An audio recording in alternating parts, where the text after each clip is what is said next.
The following program is made possible with the support of Papa John's Pizza, Sam's Club, and PortCityDaily.com.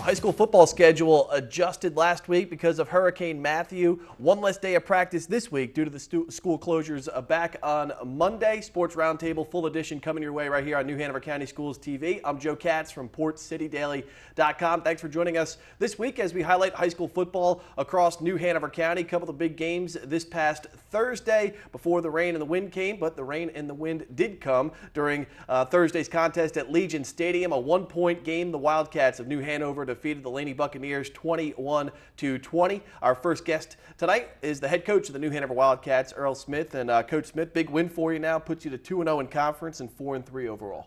Yeah, it was. It was a hard-fought game between both teams. We were just talking about, both teams did not turn the ball over, which I thought was great in conditions. And, it came down there to the end of that blocked extra point. So, great game, just a big rivalry, and we were fortunate to come out on top. Blake Walston, 17 of 24, 2 touchdown passes, including a 60-yarder to Malcolm Hill. Keegan Santos gets into the end zone late to score the game-tying touchdown, a 74-yard run, and then, as you mentioned, Wesley Gaines knocks in the big point-after attempt, so something you harp on throughout the week, special teams, and they come through for you in that fourth quarter. Absolutely. Our special teams continue to be important and showed up Thursday night. Well, let's look at some of the highlights. There were plenty of highlights in this ball game. As I said, rain and wind falling throughout much of the night.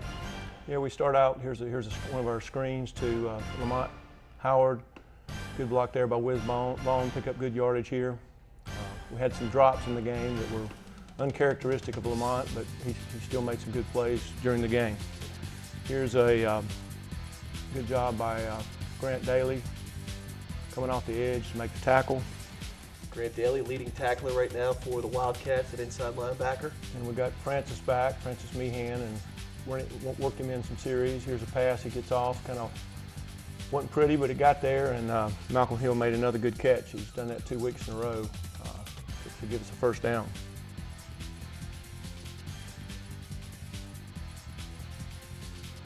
Here's Blake, one of his many passes.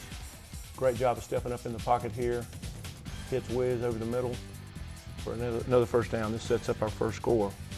And one of our bubble screens to Lamont, which gives us our first touchdown. And getting the skill players in some space and able to bust through some tackles across the goal line for the 7-0 lead. Our punter, Alex Sniffen, continues to improve in our coverage here. Get this thing down, and Shy Jennings downs it around the 2 to 3 yard line, which was huge. Second straight week, New Hanover punt team able to pin their opponents back inside the 10-yard line. Mm-hmm. Continued good stoppage up front with Jemias Williams and Khalil Tony here. And Jemias working through double teams for most of the night. Yeah. Good team tackling here. Finished off by Nas Brown. And again, we continue to, we still, McWalks has had a heck of a night, some great second efforts, and here we do a real good job of pursuit on him. Be able to string that play out and pursuit to the ball carrier from that second line of defense. Keegan Santos continued to have a good night here. He's set up one of our middle screens and picks up big yardage on it.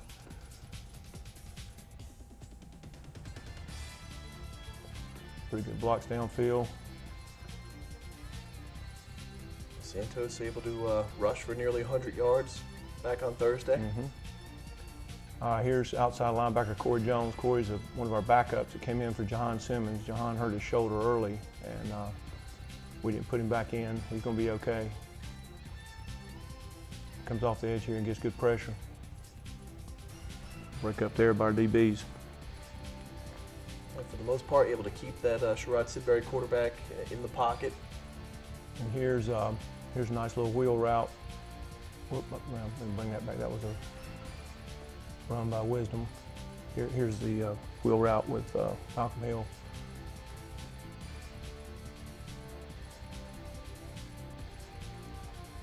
This one goes breaking for up. Yep. 60 yards. Right. Again, Blake, very patient, lets it develop, and then great effort right here by Malcolm to score. And Malcolm and Lamont Howard combined for 10 catches in the game.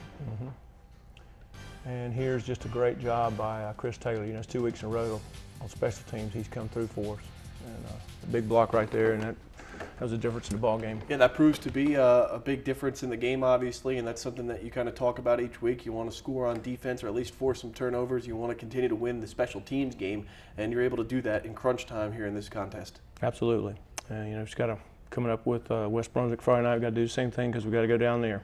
Yeah, going to be an important road game for you. West Brunswick kind of riding high right now. They've won 5 straight games. What kind of threat do the Trojans pose for the New Hanover football team heading into later this week? Well, you know, you got a Bubba Watson with over 1,000 yards already just through 7 games. So, you know, we've got to do a good job on him. And they have some other weapons too. They run the wing tee and spread also. So that's something that, again, we're playing down there. That's an advantage for them. And, you know, it's going to be interesting. I know there were probably some things that you could clean up from this game. You're looking back, what were some of those things? Well, you know, on defense, we keep making, getting these penalties in crucial situations that kills us. You know, we'll get a third and long and then give them a first down. Offensively, you know, we're still making some mistakes on our O-line, and, you know, this youth thing's over. It's time for that to stop, you know, as far as movement. Most part, you're healthy going into this game, so that's a big plus for you. 2-0 in the conference, 4-3 overall. Coach, good to have you here, and good luck this week in Shallotte. Appreciate it. Thank you, Joe. New Hanover Wildcats coming off a 21-20 victory over Laney to stay towards the top of the Mid-Eastern Conference. The race is tightening up as we head into crunch time here in the high school football schedule. We'll take our first time out on tonight's show. We'll catch up with the head coach of the Laney Bucks, Ashad Yeoman, right after this quick break.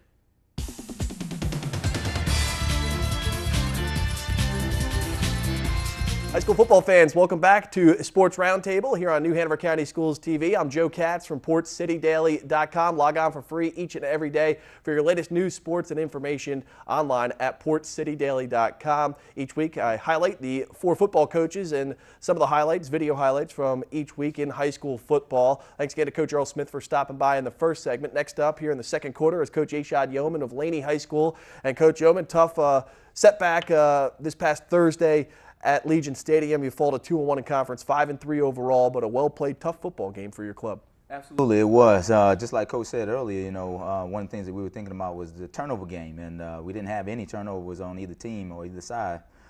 It came down to penalties that ended up killing drives for both of us, and big plays. You know, we gave them up, and they didn't give up too many, so that was the tale of the tape. You did really get the run game going, though, I thought, early, and Amik Watkins had a ton of carries. He had probably 30 touches in that ball game, rushed for over 100 yards in that first half. What can you say about Amik and what he brings to the program? He's rushed for over 100 yards in each of your wins this season, and now over 100 again this past week.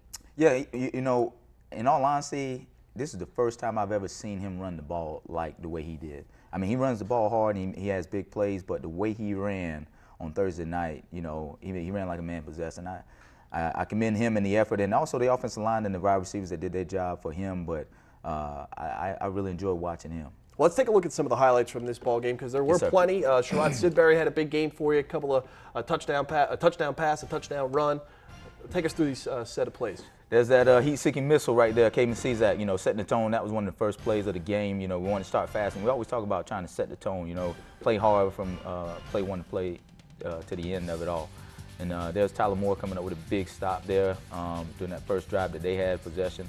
And as you can see, they're driving the ball a little bit there. And then Kamen Czak, again, coming up with a big play for us, kind of stalling that drive out. And then there's the very next one coming up where, you know, they're trying to hit the guy on the slot right down the seam. And he comes up with a big play. And we knew, you know, watching him on film that was a big play for them, is hitting that guy right on that hash mark. And just a big play there. And then there's Tyler Moore coming up with a big stop, just kind of sacrificing his body to make that play. That was one of the things that I wanted to put on there, just to show, you know, his effort to make that play. And then they ended up scoring on us. And then here's Amik. I mean, again, like I said, you know, I've seen him running the ball, but I've never seen him run the ball the way he did on Friday night. And I'm just proud of the effort that he had in the offensive line. And again, that's that same drive right after they scored, and there's Amik, pulling it within, and you can tell, his drive and his effort. He wanted, to pull us back in. I think this was a 9-play drive. He had 8 carries on that right drive. On that one drive. 70-something yards. Yep, and I mean, his vision is unreal, and then his quickness. We had him simulate their kid Wiz Vaughn for us this past weekend. Man, he did a great job for us, and then there he is capping it off into the end zone. So that was all pretty much Amik for the most part. But again, he can't do that without those offensive linemen. And then here's the silent assassin right there coming to a big play for a loss. A great effort by him, and the effort that he showed off all night.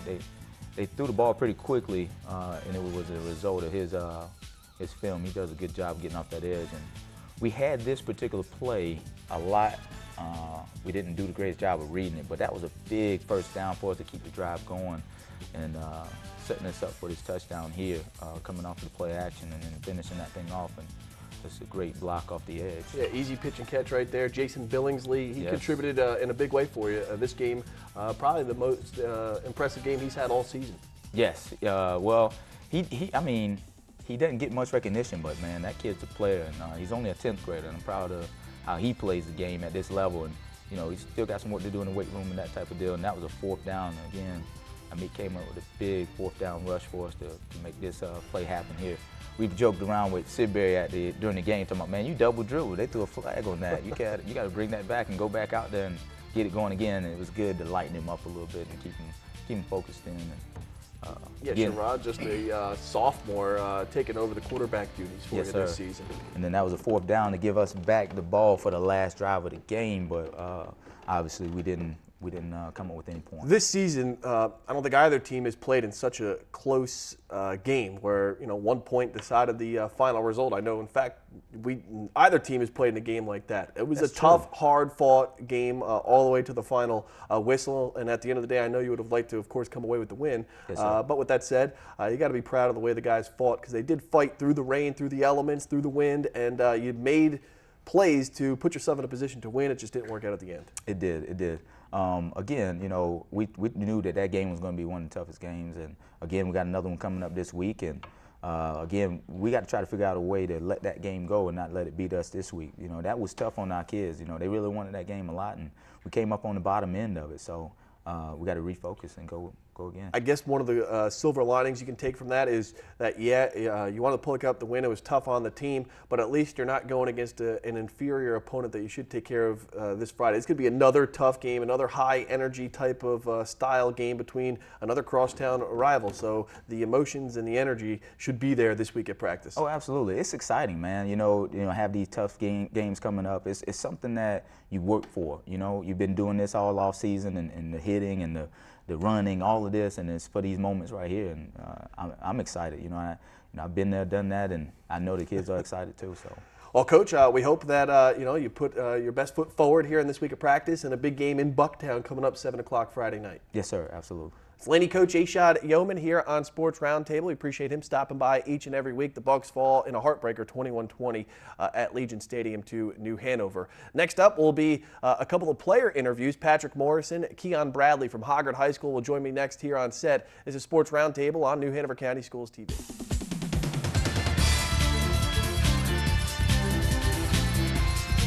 High school football fans, welcome back to Sports Roundtable, our weekly show highlighting high school football across New Hanover County. I'm Joe Katz from PortCityDaily.com. Don't forget, tune in each week to our show along with game previews and recaps, video highlights, photos at PortCityDaily.com online for free each and every week, leading up to the games and following the games on Friday night. Heading into the second half of tonight's show, joining me here on set will be 2 Hoggard Vikings coming off a bye week. Hoggard's tight end Patrick Morrison and defensive back Keon Bradley joining me here on set. And fellas, week off following that tough loss to New Hanover.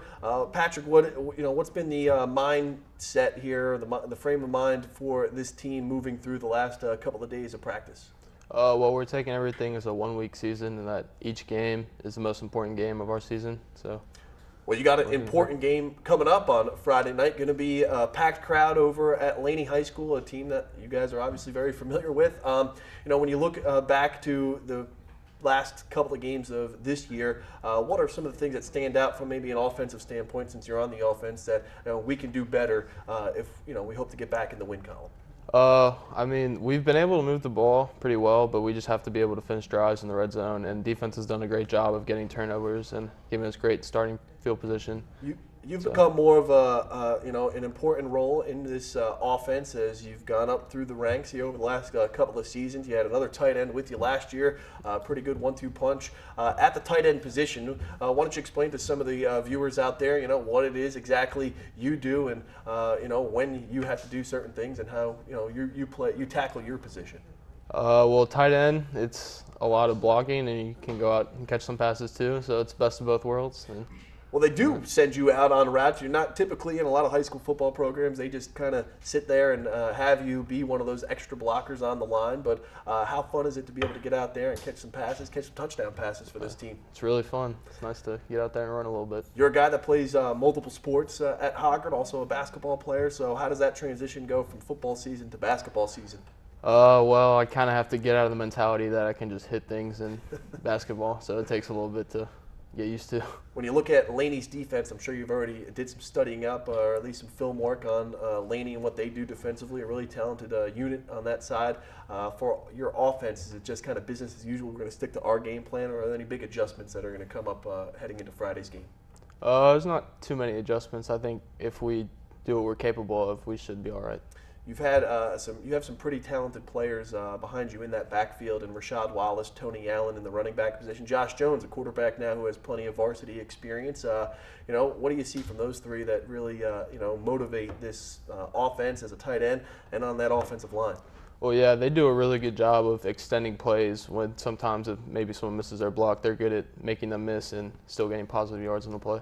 Patrick Morrison, senior tight end, joining us here. We'll toss the conversation over to Keon Bradley, defensive back. Keon, I know we talked earlier this season. You made a transition from wide out to defensive back. Instead of being the one catching passes and getting hit, you're now the one delivering the boom and possibly breaking up passes. You had a pretty good test the last time you were out on the field against a talented New Hanover High School wide receiving core. When you look back on film, how was your performance? How do you assess your performance maybe from the last time you played? It was good. I feel like that last third down, they made a big catch, and it was just frustrating to have them catch that. Defensively, you've got some guys playing that played offense. I know we're playing defense, you being one of them. How has the whole kind of unit come together as we head through this mid-season push now? We just, I feel like we just gotta keep it moving, I guess, because. Well, you've gone up against some pretty good opponents. I know you went up the road and played a tough Clinton team that can run the football. They're always in the mix for a state championship at their level and their classification. You play a New Hanover caliber team this past time. I feel that this defense is maybe tested for some big games coming up. I know you've got Laney obviously on Friday. You're going to play West Brunswick, a team that's tough to that moves the ball on the run. So how does this defense really make their mark on this season here over the next couple of weeks? We just got to force turnovers and tackle in space, because that's what killed us the most. What's the key here? Laney, a team that runs the ball a lot. They did show some ability to pass the football this past week against New Hanover. What's the biggest test when you go up against the Bucks come Friday? Their running backs, just tackle them, basically. Fellas, this is your final year of high school football. I hate to tell you that, but do you ever think about what life is going to be like once this is all said and done? I know maybe basketball ahead for you, but what's the emotions going to be like when you finally get off that field the final time, or when you get on the field each time? That's the last time that you may play somewhere. It hasn't really hit me yet that this could be my last couple games of football, but I'm sure it will, and it'll be tough. Keon, Coach Underwood now in his second season as the head coach. I know he's watching us right now, so be careful what you say. But with that said, how has the whole, I know he's a defensive guy, how has the whole team kind of come around what he's kind of preaching? I know he's sticking to the playbook for the most part, but, how has the team responded to what he tries to do to motivate you? We respond We responded good. We just got to keep on getting better and better. So you're in position to make some plays and make things happen. Now it's time to execute. Yes, sir. Keon Bradley, defensive back for the Hoggard Vikings, tight end Patrick Morrison joining me here on Sports Roundtable. Fellas, thanks for stopping by, and good luck this Friday and the rest of the season. Thank you.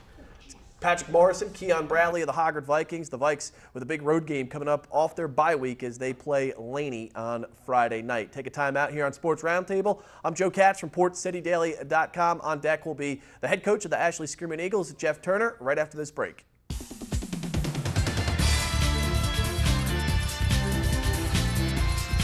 Mid-Eastern Conference schedule continues this week and was in progress this past Thursday. A game had to get moved up to Thursday due to Hurricane Matthew, and then another short week this week. One less day of practice for the Ashley Scrimmon Eagles as they get ready to take on South Brunswick in Monkey Junction coming up on Friday. Joe Katz here from PortCityDaily.com here on Sports Roundtable. Fourth quarter of tonight's show. Ashley head coach Jeff Turner going to join us here on set as the Scrimmon Eagles suffered a 28-24 setback to Topsail this past week. Corey Whaley had a couple of touchdowns, including a 68-yard touchdown reception from Jacob Reed, the quarterback, and Freddie Thames also went 80 yards into the end zone to give Ashley a pretty comfortable lead moving into that second quarter towards halftime, but Topsail came up on the right end of a 28-24 victory over Ashley. Coach Turner, tough little stretch for you here over the last couple of weeks. You've had to deal with some injuries. Now you get up to a 24-3 lead early in this ball game. You think maybe we got some things working for us, and wasn't the case there in that second half. No, it wasn't. It was. There's so many different things and aspects of this game that I can talk about. It was very disappointing. I think special teams and defense especially, with basic fundamentals, just didn't get it done. And we only had 2 possessions offensively in the second half, besides the last drive, which we drove the ball about 85 yards in the last minute and a half.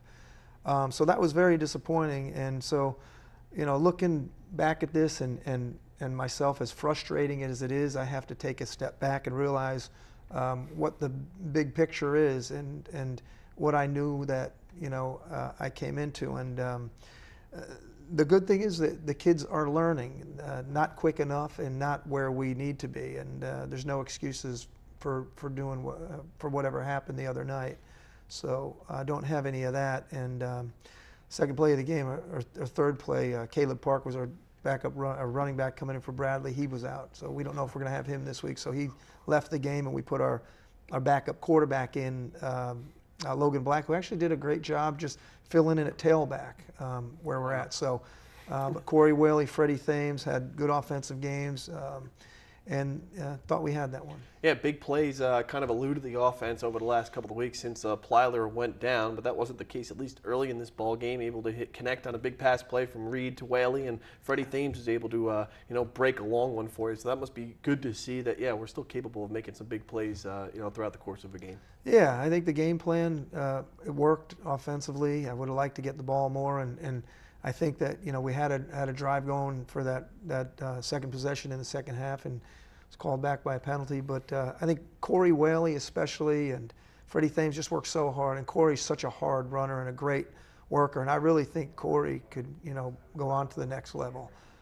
He's just got such a great mental touch to him, and he's a great kid too. Let's look at some of the highlights. Okay. As I mentioned, we had a couple of big plays in this ball game.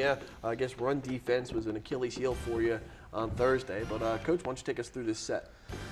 Yeah, this is a little outside zone here, and great run by Freddie Thames. Or actually, that's Caleb Parker before he went out. Just a good hard-nosed play. I think Logan Black is in there at tailback now, in the end zone, and he's filling in, and he had never played tailback before until tonight, but being that he's a second quarterback, he knows the plays. So he did a great job. Showed some vision there, able to get up. Great jet sweep by Corey Whaley right here, getting upfield. Did a great job on that and brought us close to the end zone, and we scored on this also. There wasn't many. I'm very unhappy being also a defensive guy. Defensively, we have to be better, and coaches are working hard, and we have to do a better job with that because it wasn't wasn't the way we're supposed to play defense. I think this is right here. I think this is a pass play to Corey Whaley, which actually is outside zone again to Freddie Thames, which is a great touchdown run here. He breaks it and just outruns the safety. Freddie's got good speed in the open field. Does a great job getting in the end zone again. Again, you get 4 touchdowns right off the bat. We're looking strong, and then we really didn't see the ball enough after that. And, you know, good play right here by Corey Whaley. Great catch and throw. Another big play for Corey hitting the end zone on a skinny there.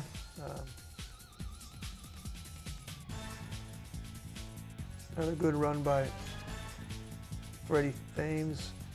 Sort of cuts it up, gets a big gain, sort of puts on the burners and gets us close to, and we actually score again off this. So we got it going, and it just seemed like every time defense came on the field, it was that night that we have to get tougher.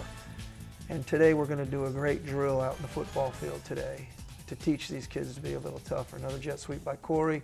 It's a great job. And brings it in the end zone. They were able to move the ball offensively, I think, in this game. And I guess the bad part is, or the tough part of a defense is when you face a team like Topsail, a team that's going to run the football over and over and over again, that if you can't stop them in big, they're going to stay on the field for long periods of time, and that was obviously the case in that second half. Right, and that's what happened. And after looking at film, you can see simple mistakes that are happening that will show the kids, and it's frustrating, but from where we came from, I still think there's just great growth. And as frustrating as it is, we're going to educate the kids to understand what they need to do starting today at practice. And I think that it'll be a learning experience for the kids today at practice that they need to get tougher. Ashland Screaming Eagles looking to get in the win column for the first time in a couple of weeks, looking to get their first conference win coming up on Friday with a home game against South Brunswick. Thanks to Coach Turner for stopping by this week. We'll talk to him next Wednesday here on Sports Roundtable. That'll do it for our entire show. Thanks to all of our guests today from the Wilmington High Schools, including Patrick Morrison and Keon Bradley, our player interviews from Hoggard High School. I'm Joe Katz from PortCityDaily.com. Tune in next week as we cover high school football across New Hanover County here on Sports Roundtable. Until next time.